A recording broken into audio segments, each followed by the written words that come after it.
G'day Hawks fans, welcome to Talking Hawks. I'm Matt, this is Daz. Talking Hawks, we're all about passionate Hawks fans connecting from around the world, having some intelligent footy conversation, crying together, having a few laughs where we can. But Daz, how are you, mate?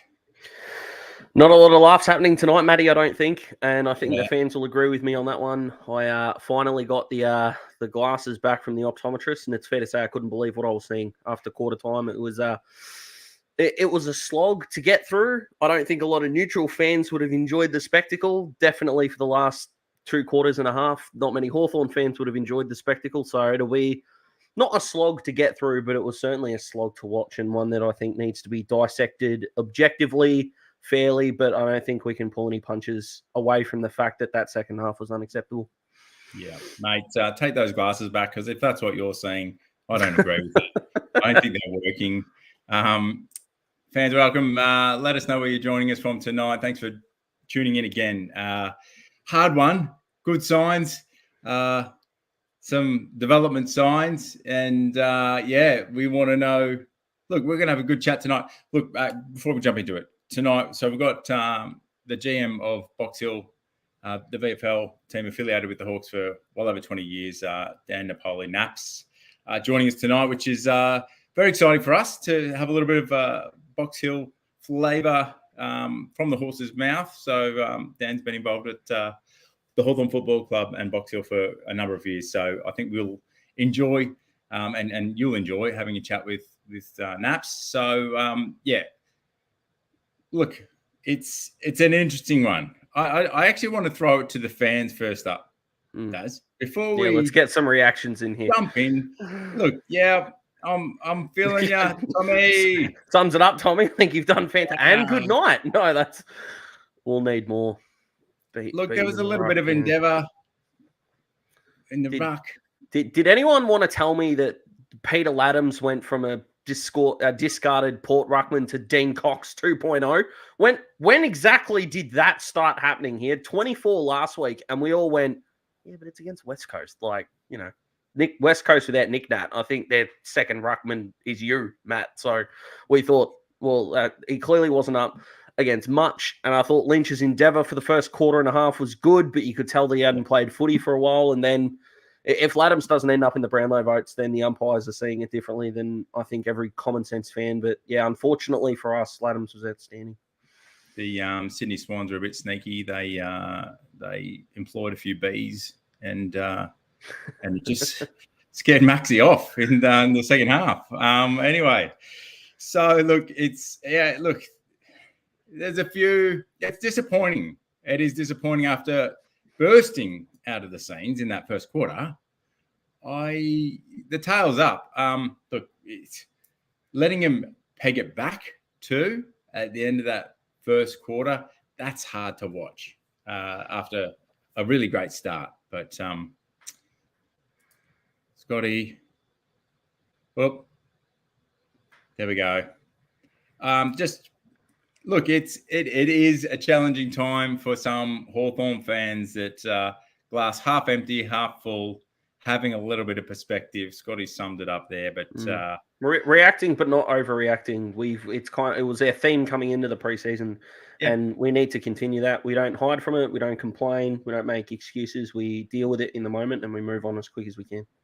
Yeah, and I think, and that's the way the club does it. It's look, we've got an intelligent group that join us every week, Dad. We're pretty blessed, I must admit. But there we go. It's there we go every hour. It is hard to watch a few of those things go down. There was some promising signs, but look, it's for me a bit sad. What were some of your main takeaways, Daz? Well, I think anyone watching the game is as lovingly biased as we are as Hawthorn fans, and we love it. And Mitch, you're spot on. No, Mitch Lewis hurts, but we knew the Swans were going to come back. They were too good. But Joel's brought up a great point there. Can we put it down to a young developing side that ran out of gas? Yes, we can. But there still needs to be a conversation around why that happens, because the first quarter is what we want to be, and I think what will become. And the third quarter, not the last quarter, the third quarter is kind of what we are now. Maybe a struggling side that's trying to put it together. And then once Sydney hit the front, I think Ben Ronk, who, by the way, only plays one good game of footy a year, and it's against us for some random reason, he kicked that goal. He put the Swans in front. And from there, I think all Hawthorn fans knew that it was done. And whatever the margin was at the end, it was. Whether we lost by 7 points or 41 that it ended up being, it was going to be a loss anyway. I don't think the Hawthorn coaches are looking at percentage all that much. And I don't think Hawthorn fans should use percentage as a gauge to see how we are. How long we're in games and competitive, I think, should be the metric while we don't see ourselves as a finals team. Today, you could say it was 3 1/4 quarters, if that makes sense. 3.25 quarters, we could probably say it. But once the damn wall burst, it burst unbelievably. Sydney can win the flag this year. Let's not get that wrong. They have no weaknesses on field. There are no positional weaknesses for this team. We've still got some, it's fair to say. And we want to be Sydney in 2 years. So we're 2 years behind, and the results showed it. So we'll talk about how and why we can get to that point. But I agree. We're a young side. We ran out of gas. Some senior blokes, concerningly, maybe didn't stand up when perhaps they should have. But coming into the game, we all said it's going to be a struggle. If we get over the line, it'll be a genuine upset. We probably could have. We didn't. And we need to go through why. And a big reason of that is the young guys, like Joel said, ran out of legs. Yeah, I'm not convinced Sydney's could be a finalist. I think whoever it was, Joel's top 6. Yeah, I can definitely swallow that. I think they're a little bit vulnerable with some of their aging stars, just in the bodies. But look, time will tell. So here we go. A couple of thoughts, Cody. I know. Look, you're part of the Talking Hawks fabric. He did. I loved hearing Durham talk in the first quarter. He was 200 and something meters gained, and the first quarter wasn't even nearly over. Jai I think he still showed a bit in a team that probably had a disappointing outcome. 23 disposals, 6 tackles, 539 meters gained. Couple of goal assists, probably a little bit lower than him. A couple of his balls were really nice. How do you say it does? I don't know if gone missing is maybe not the right wording, but he ended up being beaten by a much more experienced midfield. Callum Mills, Luke Parker, Josh Kennedy when he was subbed into the game, and we feel for Paddy McCartan, by the way, 9th concussion. He failed the test. Whether his career's over or it was just a precaution, no one wants to say that no matter who you play for. So heart goes out to Paddy McCartan. But moving into the Jai space, eventually these guys were going to get going like we did against Geelong. We had the fast start. We caught them napping awesome. They were always going to work their way into the game, and eventually they did. Yes, Jai had lesser output in the second half, but I think he's got 16 teammates that could join him in that conversation that arguably had lesser impact in that second half. So I think he'll learn from it. I think he'll get better, and he'll be okay. He's very much down the bottom of the list of worries for me. Yeah. All right, fans, we're going to do a quick right turn because in the foyer we have Dan Nopoli, and he'll correct me. Let's talk about the win. Pronounce that incorrectly. Look, there's probably a bit of goal kicking for both teams. Let's just see how the practice goes this week. But Naps has been involved. He's the VFL, the GM of the VFL and the VFLW. He's had various roles at Hawthorn since 2012, including being the Hawthorn Football Operations Manager. So, Naps, welcome to Talking Hawks. Let's hope this works. Can you hear us, mate? Hey, guys. I can hear you. I'm going to correct you because Napoli was something that annoyed me in school through teachers, so it's Napoli. Napoli. Thanks, mate. Okay, so, Naps, as someone that worked in hospitality for 6 years, who worked religiously with an Italian menu, so I heard Napoli all the time. Yeah. Yes, your name is correct. I know you don't need me to tell you that, but it is correct. So thank you very much for the vindication. I need some correction. Very good. But, mate, it's great to have you, and thank you. It's very special for us to have Box Hill involved, and we've been keen since last year to I guess, follow a bit closer since we've had the sponsorship of Denver, and then Jai, and you know, a brilliant Box Hill product. And mate, you're a ground for breeding talent down there. But tonight, we hope you can give us a bit of a taste for the game that was. So we had what have we got? Coburg Lions, who were 19th place versus Box Hill Hawks. So we've had a bit of a slow start at three-quarter time. We were 2 goals 16 to 5 goals 7, but we came home with a wet sail, 8 goals 19 67 to 6 goals 7 43. So give us a little bit of a walkthrough, Dan, of the game. No stress. I thought the side was quite balanced going in, like no excuses. Plenty to choose from, mate. We run pretty deep at Box Hill. So when things turn later in the week with unavailability from Hawthorn, which they tend to do between Tuesday and Thursday, we sort of feel like we're well placed to be able to manage that. So no excuses. I think the game was on our terms for most of the day. It's one of those games where I think uncontested marks were at a really high number for us. We used the footy pretty well, apart from when we were aiming at goal. So I think you said 2 goals 16 at one point. That's not ideal. So I think all things come together in the fourth quarter. You bank the 4 points and you move on pretty quick, I would have thought. Yeah, I would have thought so. 8-19, it's obviously such a huge anomaly and not something we associate with the club.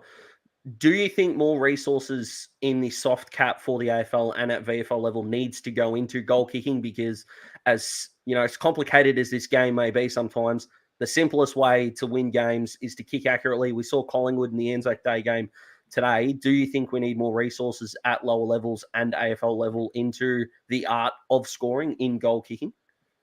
I think we'll always take more resources. I think the one good thing about Hawthorn and Box Hill being an aligned model is we're pretty fortunate, to be completely honest. I think Hawthorn are pretty fortunate to have Box Hill as an aligned partner. You're seeing with the reduction in soft cap, a lot of AFL standalone clubs, the Collingwoods, the Essendons, the Bulldogs, the Geelongs, they've really stripped back their VFL programs. Where's the beauty of the alignment is Hawthorn have Box Hill. So the same amount of money goes into the soft cap, but it's beefed up significantly by a footy club in Box Hill. So we're pretty blessed down at City Oval. I think the players would be testament to that. Well, Naps, we'll for the fans, we'll include the game mini match in the YouTube. We'll include the full match as well because it's now streaming on AFL.com in the YouTube description. So check it out after the show. But Naps, keen, just to give us a walk through some of the better players that from the ground. We know who the best is in the write-up, but from inside the club, how did you see it?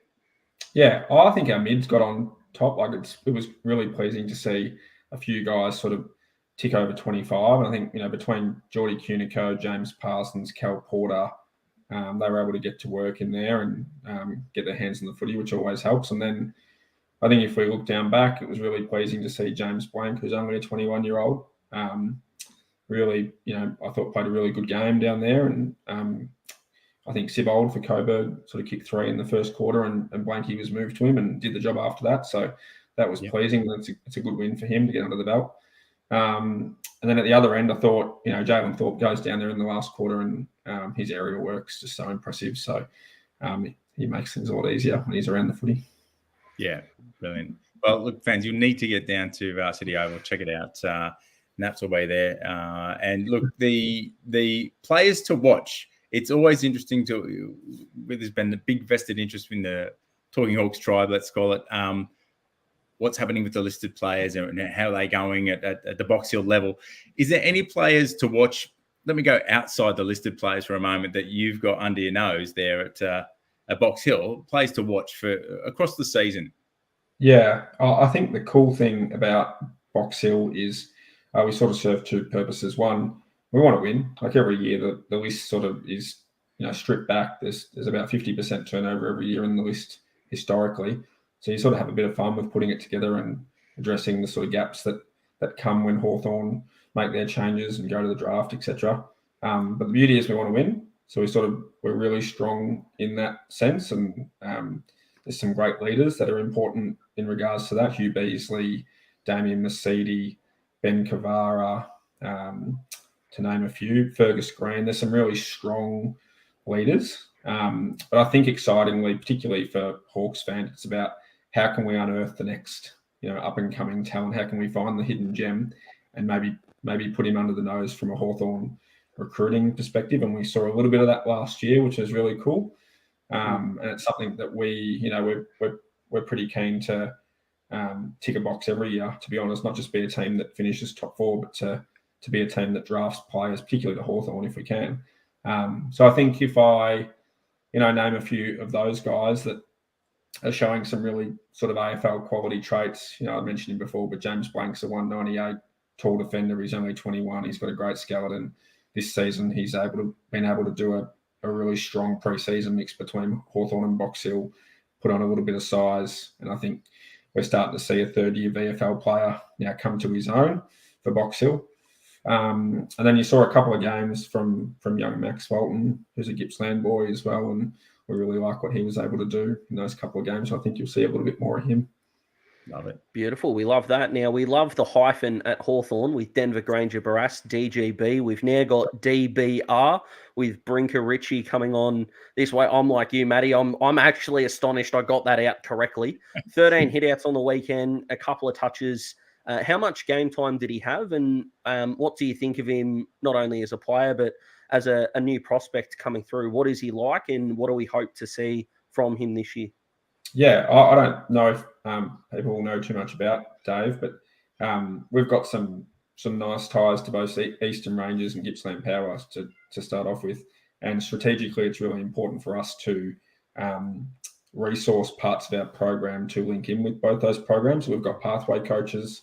Pathway coach for Gippsland Power is a guy by the name of Cade Pargeter. So he spends a little bit of time between our program and the Gippsland program, and that's about building the relationship and ensuring the players out of that program that aren't drafted want to come to Box Hill for obvious reasons. But part of that role is about understanding from a recruiting sense, like who are the players sort of in and out of that Gippsland program, because it is a challenging one down there. They train once a week as a team, and then the other night's optional because of the distance between all the Gippsland region. So I'd like to think that it's not as straightforward as Oakley and Eastern down in Gippsland, and that every year they're going to be players down in that region that are missed potentially, and that's where we see an opportunity to to unlock Gippsland a little bit and do our homework down there. So Dave's interesting. Dave's new to footy. He only started when he was 16. He come from cricket. He joined the Gippsland program. Well, if you think about the last couple of years, he hasn't played much footy at all, to be honest, with COVID. So he forced his way into that sort of number one ruck spot last year down at Gippsland. It was cut short. He chose not to go back to the Power this year. He went over to Traralgon to play as their number one ruck, and this kid's only 18. So he's 201, 94 kilograms. We've got a young boy by the name of Louis D'Angelo that's down there. So we've been sort of tracking that for a little while and sensed the opportunity to bring him in. Firstly in a development space, and then really cool. We just sort of added him to the list in the last couple of weeks and slotted him as the 23rd because he's an under 20. So he got a little crack at the weekend. I think he played 50-60%. I don't think we could have expected much more than what he did. He's an 18-year-old lad who's new to footy, and I think it's a cool project for us to have. I'm hearing raw talent, Matty. I'm hearing raw talent. Put the name in the little black book, I think. Wonder what? Well, we will also include Box Hill's write-up on DBR, so Dave Brinker-Ritchie. Watch out for him. But geez, down that way, they get him on the push-ups, mate. We've got Jai in, and he's just rippling. So I don't know if they get shirts that fit him down there, but yeah. Anyway, we've got a few comments from some of the fans. Naps, James Parsons says Kane, he's liking his last two games. 5 goals. It's a good sign. But a question here for you from Daniel. Can you tell us about Butler? Yeah, from what we've seen, mate, and his opportunities he's got in Box Hill, he's really sharp. So I think Hawthorn fans will be biding their time to see him get his opportunity at AFL level at some point. You're not going to see him hit the stat sheet in ridiculous high numbers, but I think when he gets it, he's sharp, he's clean. His crumbing around goals is an A+, and I think it's a matter of time, to be honest. We've had some small forwards that don't need to stuff the stat sheet that can make an impact in the past, so that's not a problem if that's Sammy's role. We've got some guys at Box Hill that have got senior experience. We spoke about Parsons. We've got Jordan Cunico and Ed Phillips, who was formerly on St Kilda's list. How important is that experience for them with these guys coming through that don't have a taste of the big time yet and are looking to get there? Do they have leadership roles that maybe they're not even aware of to get this young group where they think they need to go? Yeah, absolutely. It's one of the things when we talk about our list build, it's one of the priorities within it. So as much as having quality talent and draftable talent, leadership is an important part of the list build. So we have to identify a number of guys that bring that across various lines. Ultimately, this year more than any, we're going to have a really young group of Hawthorn lads down there. And if we can wrap our arms around them with on-field leaders across every line, then I think that really value adds to their development. And we know that. So, yeah, I'd like to think down back, Hugh Beasley, Damien Mercedes, if he plays there, because he tends to play everywhere. Throughout the middle, James Parsons and Cal Porter. Cal's a really young guy, but he's in our leadership group this year for obvious reasons. He's a star. And up the other end, Ben Cabarra and Fergus Green. So I think, having leaders across the ground is, wasn't by chance. Love it. It's look, there's a lot going on, and you're a busy man this year. So there's a VFLW license that's moving over your way at Box Hill. With I would hope that continued breeding ground out of Box Hill for the AFLW. We are avid supporters and trying to get behind the club with some sponsorship. Naps, if we can get some dollars together, we'd love to throw a little bit at Box Hill and get a Talking Hawks label on the back of one of your players, and then who knows? But tell us about the VFLW this season. Give us a quick snapshot, because we're going to see a lot more from the women's brand with the Hawks having a AFLW team soon. Yeah, we're having a good season. We're 8-1. I think I'm stunned. You think that's good? That's outstanding. Yeah, no, it's very modest group we've got. Yeah, we're modest, and I say that because it's such a unique competition, and there's so much changing all the time. So we had 3 girls drafted to Sydney a month or so ago, and they exited our program. We've had Bridgedeed get drafted, and we're sort of working through what the rest of her VFLW season looks like at the moment, because the AFLW season is coming pretty quick. Watch this space. There could be a few more on the horizon. So it's ever changing. I don't think we should get too carried ahead, too ahead of ourselves, because players are coming in and out of the system, not just at our club, but at other clubs. And I think we'll need a little bit of luck when the whips start cracking in finals in regards to availability. So we're going okay. And I think at the weekend, Collingwood lost to Essendon, which cemented ourselves in finals. That's a really cool thing to be proud of. I know the coaches are pretty proud about the idea of playing finals footy, so they're putting them out into work. In regards to the license, can I ask, Dan, just before you go into that, you've been around the corridors of the Hawthorn Football Club for a while. Who's one of the best player whisperers that we've got? If we have to get in the ear of someone to consider the brown and gold, who's some of the best we've got? Player whisperers, what do you mean by that? Well, just to talk about horse whisperers and being able to, help a horse, come along and... I've got no idea what you're asking, man. Are you as lost as I am, Dan? Not for form. Just who's influential, let's say, when it comes to... Who's got a very compelling case when they have to talk about considering Box Hill and Hawthorn? Are you talking about players within our group?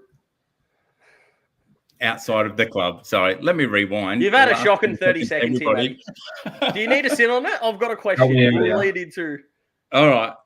Handball. Go on then, Dad. Yeah, we'll get there. So how confident, and this will be a very modest answer because you've given us very modest answers so far, but how confident are we that this is going to be a sleeping giant in the AFLW? Because we've seen Adelaide be the dynasty. Brisbane have been fantastic. Melbourne made the grand final this year. It seems like from an outsider looking in, and of course we're a bit biased here, that we've got an outstanding program. I'm not saying we're going to get silverware next year, but how confident are you and the footy club in transitioning from VFLW good seasons into consistent AFLW results and eventually contending? Are we confident we can do that rather quickly? Yeah, I think we're confident, mate. There's a lot of exciting parts to, the next 12 months, 24 months even.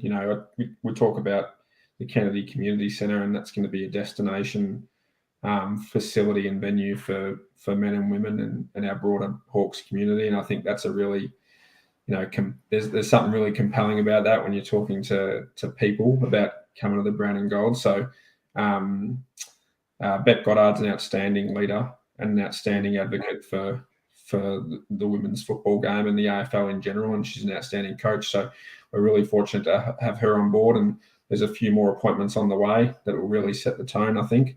And I'd like to think that we've been able to learn a little bit by not having a license for the last few years, and that's meant we've been able to set up the pathway, right through Eastern and Gippsland through to the VFLW, and now the pathway becomes complete when the AFLW team comes into it next year. So our club's ready, and we're all pretty excited to just get into it, I think. The club motto might be "Here we come, Matty," for this year. I reckon we're absolutely going to take a few by storm. We need to ask about, there's a player that I can't believe we've had you for now nearly 10 minutes and not asked you about, Ned Long, just a transition from the VFLW girls, and we wish them all the best. I think Hawthorn fans, we've seen Josh Ward, we've seen Connor McDonald play. Ned Long's applying his trade as this fantastic pressure player, and we'd love to see him as soon as possible. Number one, what's he like around the group as a guy? And number two, how confident are you that he might play senior footy this year, and how are you seeing his form at Box Hill? So maybe a three-part question there. Yeah, can't believe he's 18 when you see him. He's just a big boy. You'd mistake him from being a Gippsland boy, with what we've just discussed before. We're spotting a pattern here. Yeah, he's just super impressive for a kid to come in and throw his weight around like that at VFL level. He's quiet by nature, but he's definitely earned the respect of some of his older teammates at Box Hill. So it happens straight away for some. For others, it takes a little bit longer. He'll do his apprenticeship at Box Hill. His time will come at some point, I'm sure. Yeah. I can't wait for it either. Looks again. Naps, it's been great. Thank you very much for coming on, entertaining us and giving us some good insights. So next game, we've got so the Hawks are playing next Saturday. They're playing the D. So you're going to have free, hopefully, a good field to pick from. So you've got Sunday, 2:05, Box Hill versus Casey at City Oval, 1st of May. So any last shout-outs, Naps, for the fans to get involved? How can we get behind? I just think two parts. One, it's a really good feel when you come down to Box Hill. Not only do you get to see a really high standard of footy, it's we're a pathway program, so there's to follow the journey of some of the young, players often on the list at Box Hill. VFLW is a really cool place to be. So I'd encourage us to get down, support the club. It's a really strong alignment, and we're excited by this season. Brilliant. Well, thank you very much, Naps. It's a pleasure to have you, and we appreciate your time. So you hopefully going to help us line up a few other Box Hill folk over the next coming weeks. So yeah, sounds good. We'll get a few on. Sounds good. And if you actually figure out what horse whispering Matty was trying to do, can you let me know? Because I'm still confused. But I'd appreciate it, Naps, and thanks for coming on. That's my clanger of the year. Thank you very much. All right, mate. Awesome. Yeah. Thanks, Naps. All right. So, guys, thanks for your questions coming through there. We've got I think he's bound. He's absolutely bound to get a game this year. Before I go too far, though, if we can get along, we'll go to some of the Box Hill President's lunches across the year. We do want to raise some of the dollars, and let me see where we're up to. Hopefully, this will work. Hey, there we go. I didn't have Chris set it up this week, so it's the graphics department got a raise this week, Matty, which is good. I don't know. Let's see. So if you get to the Talking Hawks page, talkinghawks.com, go across top right, play sponsorship. There's all the details. So we've got some of the videos of our interviews with Denver and Jai, but we wanted to give a bit of a shout out and thank you to those that have already jumped on board. Can you see the player sponsorships on there? Mm-hmm. No, let me just quickly do it. Oh boy. I'm going to try one more thing. Nah, stuffed it. We're a bit like the Hawks today, Matty. We're not at our best, but the player sponsorship. Look, it's an unreal experience. Let me go. So we've got rattling off names. So we've raised 2.5 of our 6,000 goals. So Ben Starr, Russell Perro, Anthony Garton, Keith Ho, Adrian Byers, Justin Gillen, Graham Riley, Paul Greenhall, Luke Breeden, Marina Brash, Frank Basile from the US of A, who's coming with his American bride into town, and he's going to join us at the Hawks-Tigers game.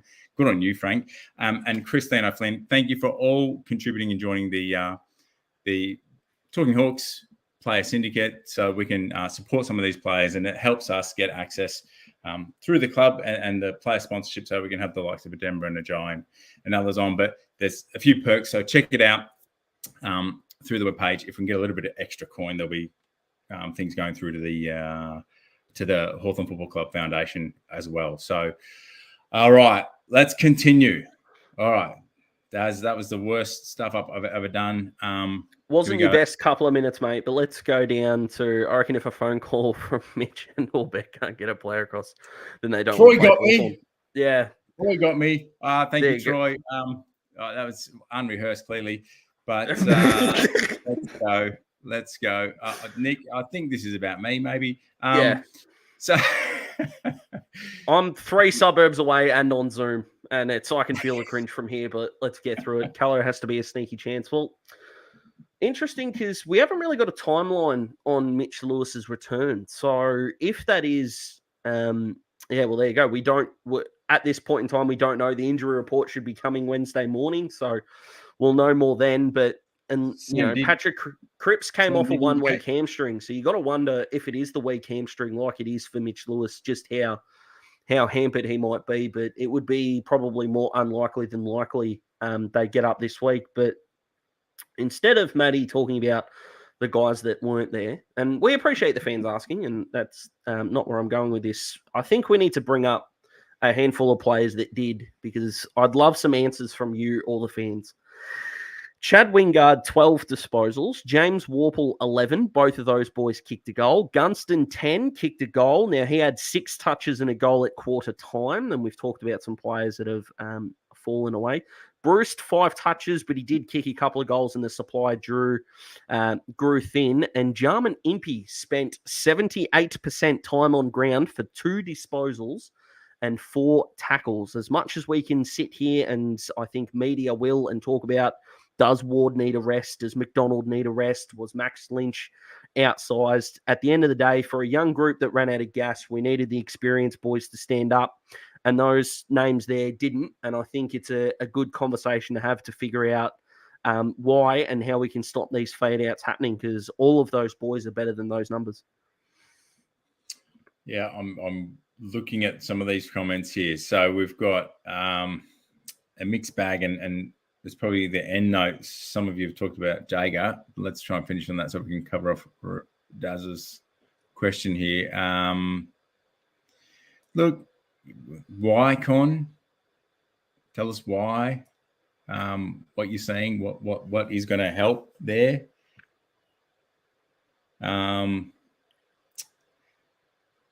Well, maybe.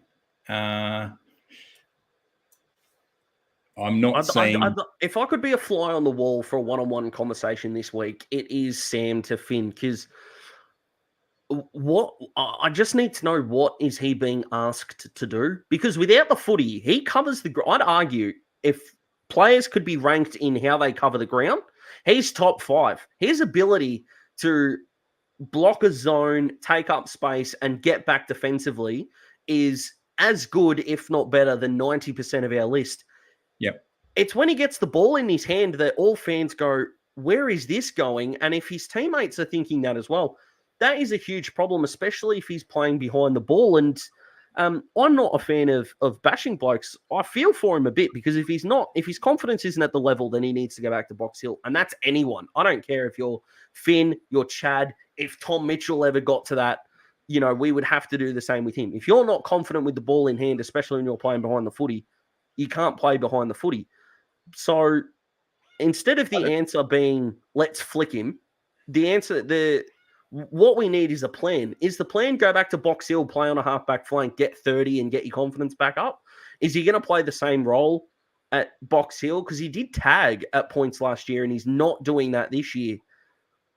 It's just, I agree, Mitchell. It's all over the joint. We don't know. I hope Finn knows. And if Finn does know and he's not performing to that standard, then a trip to Box Hill is the go, as long as it's treated as this is what you need to do to get back instead of you're in the discard pile, which is the last thing you want to do with a bloke who's built like he is, that's as quick as he is.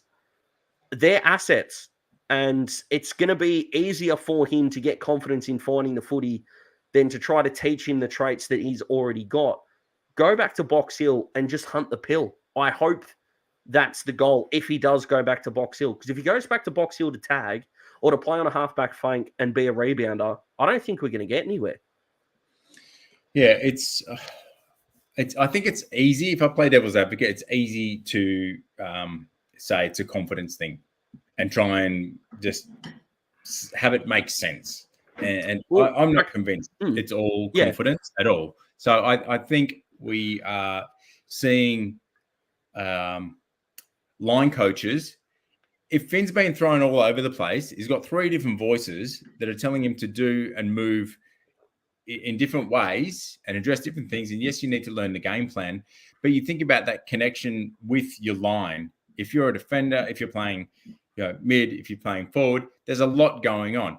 I was shattered when I saw Chad kick that ball to him, 45. I was like, but I like that you've got a leader there backing in a young player. And if anything's going to give him confidence, mate, let the kid kick a goal. So good. But if hypothetically we win the flag 3 years from now, so 3 grand finals from now, so we've got this year, the year after, and then bang, we win the flag. Hypothetically, is he in the team? Because he could be. I'll probably get shot down for this, but if it's about discovery, see how many fans were pointing Connor Nash to the door, and then because he had the role at Box Hill, Matty. He got the exact same role in the AFL, and now he's flourishing. Now he's playing a second ruck role, which is out of necessity because McAvoy and Reeves are out. Yeah. So let's give Finn the role that suits him best at the lower level, and then let him do the exact same thing in the seniors. And if it's not happening in the seniors, you can't make it up on the spot in this. Every bloke on Sydney, every Sydney midfielder, halfback flanker and half forward are elite in that role, know what their role is when they walk out there, and are confident players. Finn may not be there yet. Jimmy Warple definitely isn't there at the moment. And we've got some young guys that might need to figure it out, and that's okay. We're not here to delist blokes or anything like that. We're at round 6. I feel for the kid because he's clearly there going, he's trying his best. He's doing everything he can to perform. It's not like he's taking a backward step. I don't think he knows got to give him more of a look. Mitch, again, I agree with you. At least Mitchell is finding out more about Finn. Exactly. I agree. Yes, he does. Thank you, Con. He does. And it's going to be easy for us to go, this is what the role should be. I don't think we can find that out until he's doing that role to an A-grade standard at Box Hill. Here we go. Sean, avid commenter in on YouTube. Inside ball. That's where we thought, I thought he was going to start with his size, and he's got that tank. So using both, why not? If it takes a little bit longer for him to get there, I don't mind. And we've gone down one rabbit hole here. We're not doing this as an anti-Finn. Threw it out there as a few different players. I just want to try and find this one comment here from Dominic. I think because we're trying to talk about a group of players that you were addressing. Maybe I'm getting that out of context, but no, maybe that's the wrong one. Sorry. But look, it's interesting. You started throwing out a few different names, and there was some huge, response for Jaeger, who we've been a little bit critical of or wanting more from. And today, people just commenting that he was huge, best on ground. Jaeger was fantastic today. He had 10 clearances and 10 tackles. As far as I'm concerned, tick, tick, thank you very much. Yeah, Wingard really good. So isn't it nice that you've got the seniority if he needs to flex, pun intended, that he can just throw himself and influence the ball? Because Sam talked about him perhaps doing something that was more about bettering the team during the week.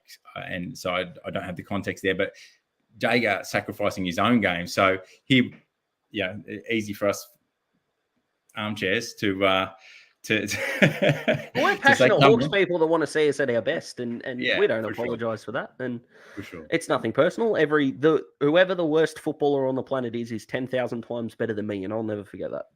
No, we're with you, Chris. Absolutely. So it is exciting to see the young talent. There is growing pains. It's going to happen, but it's for an Anzac Day, and we didn't touch on that at the start, and we should have. It was nice to see the tributes. I think the club do it well, and it did it well this year. That jumper was an absolute cracker, wasn't it? It was outstanding, and a huge credit. I don't have the designer's name in front of me, but whoever came up with that idea deserves a lot of Christmas bonuses this year. If anyone's interested, drop it in the chat. I know the Hawks were going to auction some of those Guernseys, so the worn Guernseys from today, I'll chuck it in the YouTube as well. But look, let's just circle back to the fans. I'm conscious of the time. Daz, you're going to have a cracking time with your player review. So look, fans, check that out. It'll be out in the next day or so. Daz is usually pretty good at cranking them out. Yeah, it's all done, mate. Got to be uploaded, a bit edited, proofread, and made sure it's worthy of being read by our fantastic fans. And I'm curious for the fans to know who their best on ground was, because I feel like, without knowing people's answers, so get them in the chat, that I think I may have gone a different route than what some people might have expected. So I'm looking forward to seeing who people thought was our best today. Matty, normally we've got your top 5, mate, but we're going to run out of time to get to yours. So I'll take one for the team when it comes to the review that everyone can check out. But I'm curious to know who the fans thought stood out for us today. Yeah. Definitely hard to sometimes give them the votes when you go down. But I don't have an umpire review section. I might need to bring one in. It's was this the first game ever that the actual boundary umpires needed a bigger cook than the field ones? Buddy was in row 18. Yeah. Oh boy. I'm going to see a lot of arms in hyphens in your article, Daz, and I'll rein you in, and that will be edited out by somebody. So Wayne Harms was closer to the boundary line than Bud was. Oh boy! Here we go. Morrison. Yeah, that's interesting. Okay, Hardwick was good. Yeah, Dimmer's had a bit of a weird year for me. Cozzy was not weird as in bad before fans. Yeah.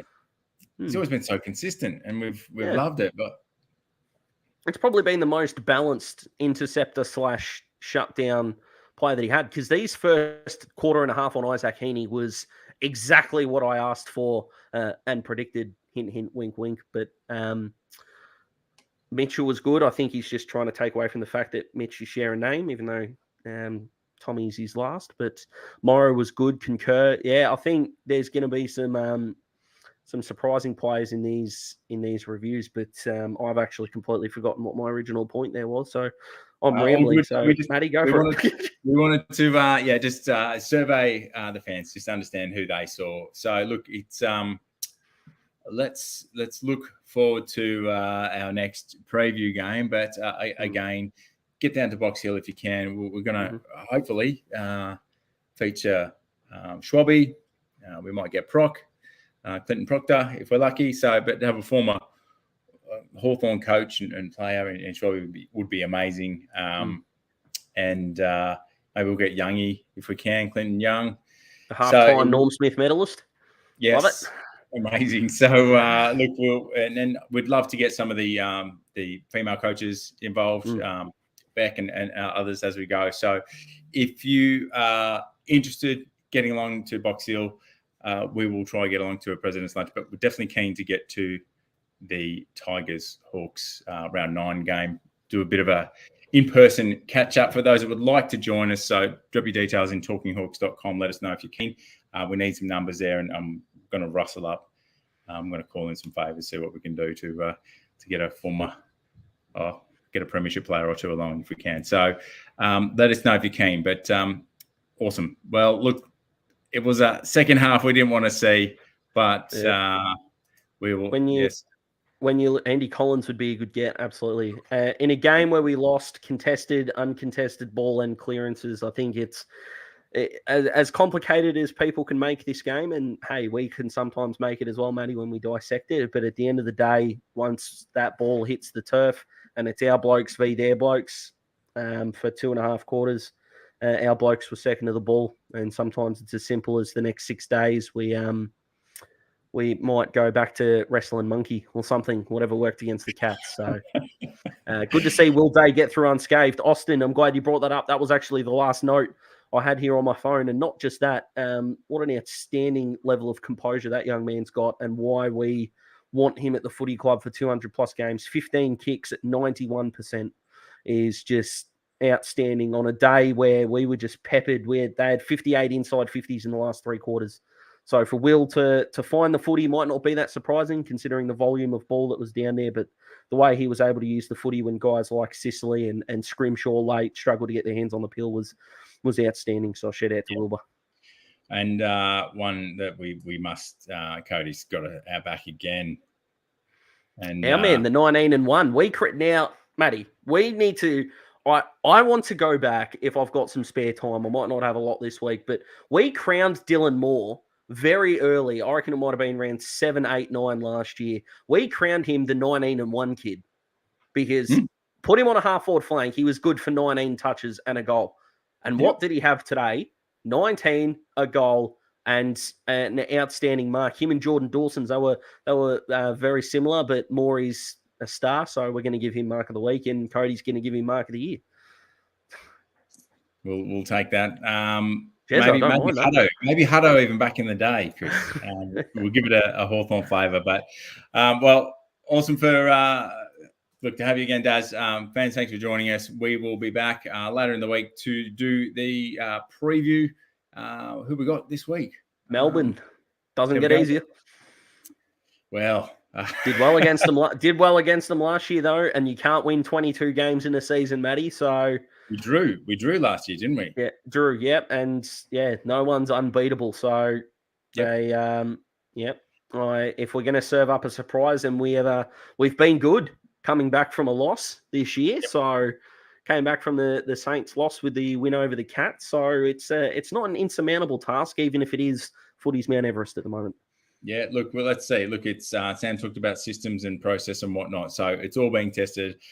Stick fat, fans, get to the game, get to the trainings, get behind the Hawks. And look, we hope to catch you all very soon. Daz, thank you once again. And fans, we'll catch you soon. Pleasure, Matty. Go Hawks.